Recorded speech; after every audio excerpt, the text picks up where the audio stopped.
We are recording at a very special place. It's Iniala Hotel, and we are with someone that you definitely know. Me, probably not, but Mark, he is known to everybody in Malta. Mark, thank you for your time. Very happy to be here. Let's have a go. I think you are the best person to ask about like a life experience. You know, they all shape you in the different ways. Not everybody is so fortunate to those experiences to be like very positive. Do you know and do you believe that no matter what, you can like always rediscover yourself?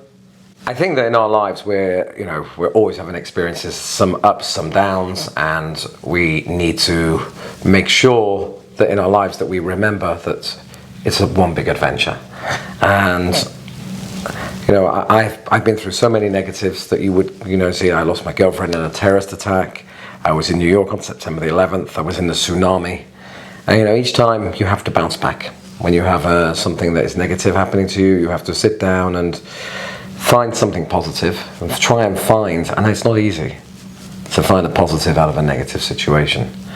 I think I've said many times that if someone throws a ball at you hard, if you stick out a bat, a ball will go back a long way.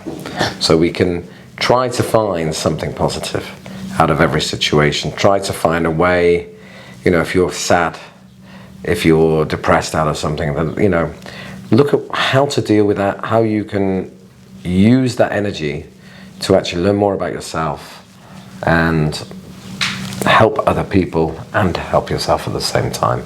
So, for example, when I lost my girlfriend in a terrorist attack, for me, I knew I had to do something, so I decided to set up a charitable foundation in her name, and I also made a beautiful book on our lives together, and I made 100 copies of that, and on the first anniversary of her death, I gave all those books to all of her family, to friends, and to everything else. Now those were two actions. The first action, where I set up a foundation, allowed me to kind of feel that I was keeping her spirit alive, allowed me to feel that I was creating something positive from a negative action. The second one, when I did the book, was, I think, allowing me to say goodbye.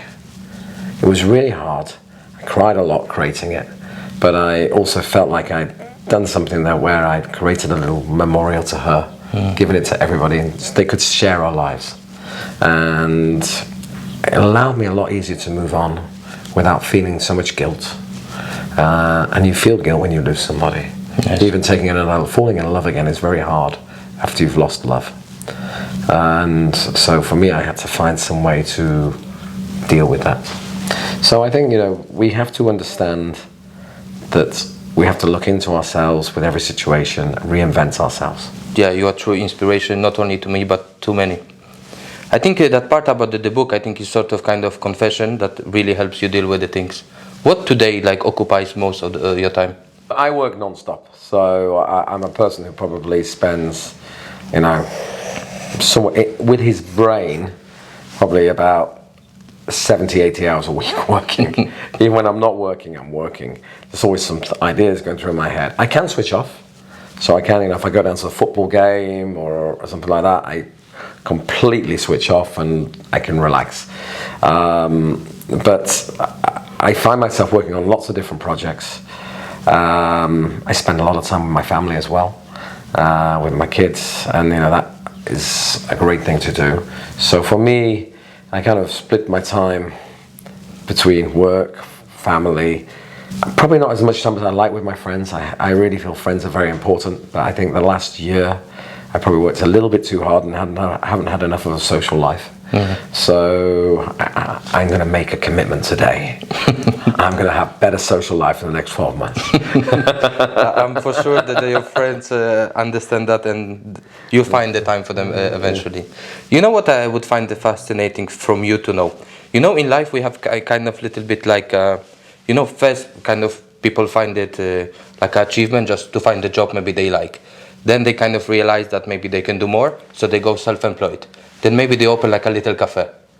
And how can you end up kind of where you are? What makes that difference? Is the state of mind? Is that kind of belief in yourself? Or how would you say that? Because, for example, even the setup of a small business, it's already like a huge thing for some. But how do you make that, that massive step forward? I don't think everybody has to set up a business. I think that I would actually say to most people, do not set up a business, because most businesses fail. I would only set up a business if you are willing to accept the potential that you will not succeed. You have to, as a business person, understand that you're taking a risk, that you're going to put a lot of time and effort and heartache into what you're creating. The nice thing about having a business is that if you do succeed, that you've created something, yourself. But I think that a lot of times, being an entrepreneur is a little bit kind of overvalued. I think if you work in the right business and you work for the right people in your job, you can still give back so much, and you're still very much a part of that business growing. And you can do that with less risk, with less stress, and I think that it's good. But what I think that is quite important for entrepreneurs and for employees to be in the situation is that we need to understand each other. And I think I try now very much to make sure that everybody who works with me feels that the business is theirs. Because if somebody just feels like they're working for you, and they're not working for themselves, then it's just a way to put food on the table. I think we need to find a way always that people feel that they're proud of their job. So their business does charity and gives back. Their business is the best at what it does. That they're an important cog in that business and they help make that business succeed. If you can do that with the people who are working for you, then you are helping them reach self-fulfillment. As an individual, we need to be fulfilled in our work. And I think that each person, when they're looking to get a job, even, should be looking for something that's going to help them fulfill their dreams, fulfill their expectations, and make themselves happy. I think it's very important. So I think there's, that's what I would say is that I think that it's very important to, if you're an employer, you have to look to how you help the people who work with you feel fulfilled. And if you're a person who doesn't want to set up a company, you need to make sure that whatever you're doing is going to give you some satisfaction. So you're not just going to work from 9 till 5 and, just to pull out a bit of money to go and buy your food. Yes. So I think it's quite important to find something that makes you feel fulfilled. Fair enough. Yes, I think there is like a more to life, to people who should be a bit more braver, maybe. What Malta means to you? Does it have any special meaning? People say, do you love Malta?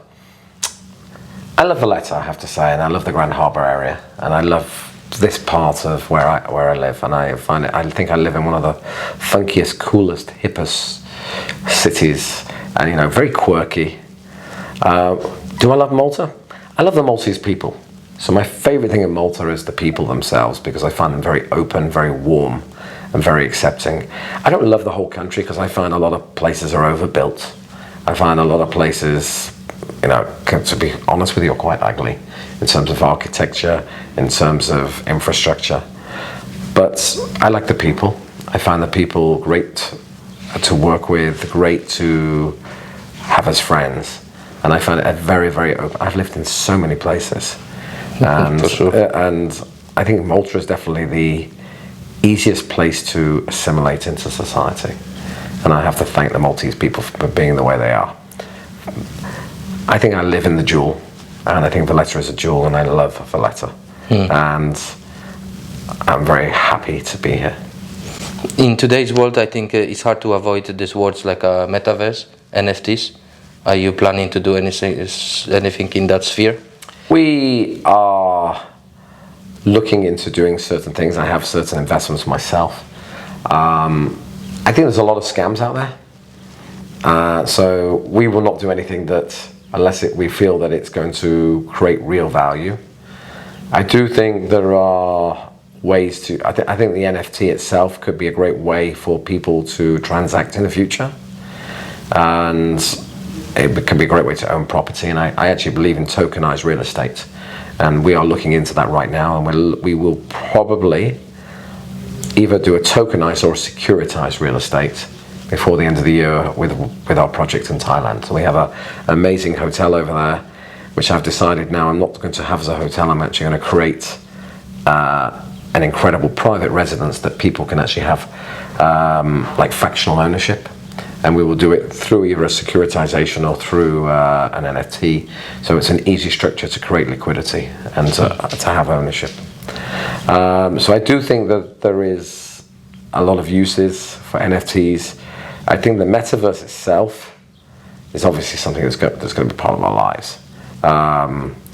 We surely, all the virtual reality and everything else allows us, in some way to be able to put on clothes without putting on clothes, to see what we look like, to see what a place looks like. So for me, as a businessman in the real estate and hospitality market, we need to use the metaverse and we have to embrace it. And we will definitely embrace the metaverse. And we will be looking to use technologies and to invest personally as well in that part of the world. So I hugely believe in the metaverse. The blockchain world, I believe the blockchain is going to be important, but I think 99% of what we see out there today is total rubbish. But I think 1% of what we see out there today is going to make sense and is going to have real value. You go onto coin market and see all these 20,000 coins. Believe me, I'm sure that 19,000 of them will not exist in years to come. Maybe 19,500. But I think there is some real businesses that will exist, and I see, for example, my friend Alex Dreyfus, who has Chili's, he's tried to find a business that's tokenizing fans and helping them, have an association with the football clubs. Those type of things I can see having something, but a lot of these things don't really have anything. And I feel that where tokenization will work on the blockchain side, for me, I think you're going to see a lot on things like real estate, and actually relating to physical. So I think we're going to see a lot of NFTs relating to physical things as well as things in the digital universe. So I think that's why it makes it even that is a real game changer. But what is nice to see that your business is quite successful and the foundation is growing. So are you happy today? Am I happy? Yes. Oh, that's a really interesting question. I always tell, when I ask people, I always say that you have to have a scale of 1 to 10 on whether you're happy or whether you're content, right? Mm-hmm. So I think they're two different things. So happy, I'm usually a happy person. My happiness probably ranges normally between a 7 and a 9. And it depends on what's going on in my life around me. It depends on stress and everything else. I think today I'm probably at a 9, which is good. Content. Content means whether you're satisfied, whether you feel that you've performed over the last few years, whether you feel that your business is where it wants to be, whether you're sure that you're getting somewhere. And contentment for me can range anywhere from 2 till 10. And probably if you asked me about 3 or 4 months ago, I felt very much closer to the 2 than the 10. If you ask me today, I'm heading up in the right direction. I'm probably back up around the 6 or 7 level. We've just launched a new business called The Bureau, which I think is going to be changing the world of hospitality globally, not just here. And I think it's going to be a real, it's a lifestyle business that's also going to change a lot for lives of people who live in here. And I feel quite a lot of contentment in creating something new and original. The last time I did anything like that, I created a trading system that helped banks deal with risk. And I created a system that became used by nearly every bank in the world. Probably 90% of the trading banks in the world. And we changed the markets. So I felt when I sold that business, my contentment was 10. 10, The year afterwards, I had a year when I was trading. I think my contentment was quite high. Then I went did my first projects in travel. I think my contentment went down to about 2 because I didn't succeed at first. But I was always probably happy. So, because I'm just a happy person. So, happy and contentment are different sides to the same coin, I think. Good explanation. Do you find easy to find the people you can trust today? Oof. I found recently it was quite easy to find somebody that I didn't trust, but I've got over that. So normally in business, it's quite hard to find the right people around you. I'm lucky that I have a lot of great people who help me in my work, and I've got a great team today, a really good team. This time last year I wasn't in that situation. I went through quite a harrowing end of year, and there was a few issues, especially trust issues. And but sometimes when things like that happen, it helps you basically focus and recreate your team. And today I think that our management team is the strongest I've had since I've been working here in Malta. And I'm really happy with the team that I've put together, and I'm really proud of them, and happy with the support they're giving me.